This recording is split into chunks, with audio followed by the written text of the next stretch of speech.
šeit.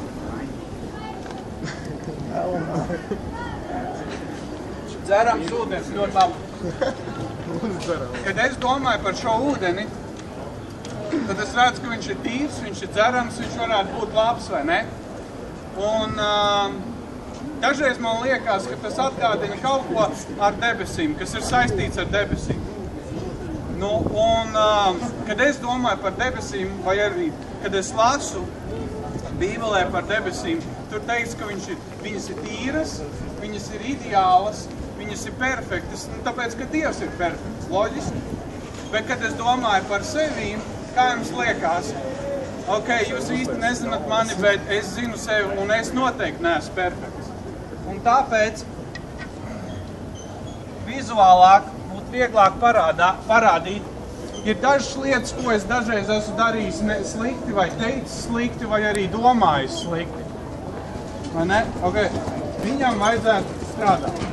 Ja? Kaut vai viens vārdiņš slikts, vai viens darbiņš slikts, vai arī daudz darbiņu slikti. Iedomājieties, ja es censtos ar visiem saviem sliktajiem darbiem un vārdiem nonākt debesīs, kas notiktu? Es sabojātu visas debesis. Un iedomājieties, šobrīd mēs jau esam vairāk kā 7 miljārdi cilvēku uz pasaules. Un kaut vai katrs, ka mēs aiziet uz debesīm, būtu diezgan tumšs skats, bet tāpēc, ka Dievs ir perfekts, viņš to neatļauj. Un Dievs radīja katru vienu no mums. Un lieta ir tāda, ka viņš mūs ļoti mīl, bet viņš nevar ielaist šo netīro debesīs. Tāpēc viņš teica, ir viens veids, kā jebkurš cilvēks, kā tu vari nonākt debesīs. Un, ja jūs esat dzirdējuši, Jēzus Kristus, Dievs sūtīja Jēzu no debesīm, lai viņš nāktu un lai viņš nodzīvotu ideālu dzīvi, pilnīgi bez nevienas sliktas domas, pilnīgi bez neviena slikta vārda un pilnīgi bez neviena slikta darba.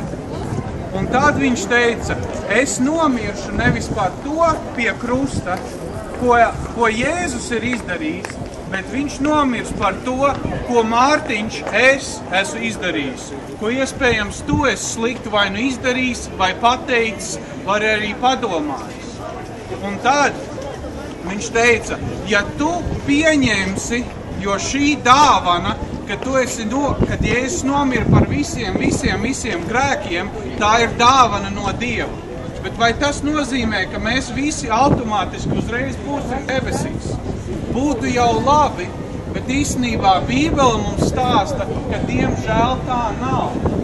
Bībelē mums ir teikts, katrs viens, kas atzīsies, tas nozīmē, ka es, Mārtiņš, pateikšu, jā, es zinu, es esmu teicis sliktas lietas, es esmu darījis sliktas lietas un es arī domāju sliktas lietas. Un ja es pateikšu, Dievs lūdzu piedod man tās, un es tiešām vēlos tev ticēt, Jēzu, tad skatieties, ko Jēzus izdarīs ar manu dzīvi. Viņš pilnībā attīra manu dzīvi. Es vienkārši saku, tas ir apbrīnojami, un šis tikai ir roku veiklības triks, bet īstenībā tas ir tas, kas arī notiekās ar mūsu dzīvi.